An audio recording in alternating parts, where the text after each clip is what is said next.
Elle devait se produire ce samedi en concert à la Souris Verte à Épinal pour y chanter notamment des extraits de son deuxième et dernier album en date, Poinga, concert reporté au 8 octobre prochain. Mais qu'importe, Lucia de Carvalho était malgré tout dans la Cité des Images ce mercredi pour y animer un atelier avec une dizaine d'enseignants des secteurs de Rambervillers et de Raon-l'Étape. Un travail qui donnera lieu en juin prochain à 2 grands rendez-vous où l'artiste retrouvera enseignants et élèves sur scène.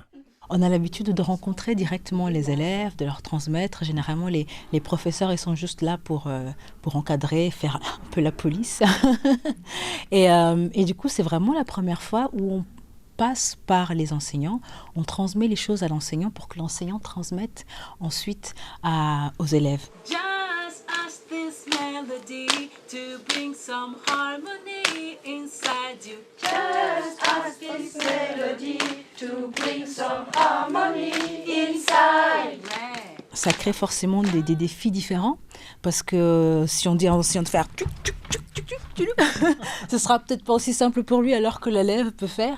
Et inversement, il y a des choses que l'enseignant peut faire plus facilement et pas forcément l'élève. Mais du coup, ça permet, je pense, pour moi, ça me permet un autre relationnel. I don't wanna be a soldier, I want number one. Encore. Qu'est-ce que ça peut vous apporter et apporter aux enfants? D'ouvrir un petit peu l'espace sur des chants qu'on n'a pas l'habitude de chanter, parce qu'on nous on chante de la variété française, et là avec Lucia on ne chante que du chant étranger. Donc c'est plutôt intéressant au niveau des langues. On dit de Lucia de Carvalho que c'est une alchimiste, chercheuse de sens et éveilleuse d'essence.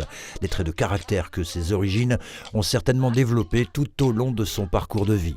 Pour la petite histoire, je suis née en Angola, j'ai vécu au Portugal, j'ai été adoptée par une famille alsacienne et ma musique a des influences brésiliennes. Au bout d'un moment, on a l'impression d'être de nulle part, d'avoir autant de références culturelles. Et ce voyage en Angola, ça faisait 30 ans que je n'étais pas retournée, ça m'a vraiment permis un ancrage et de mieux comprendre ce que je suis. C'est-à-dire, je me suis réveillée 2 semaines plus tard avec l'image d'une fleur.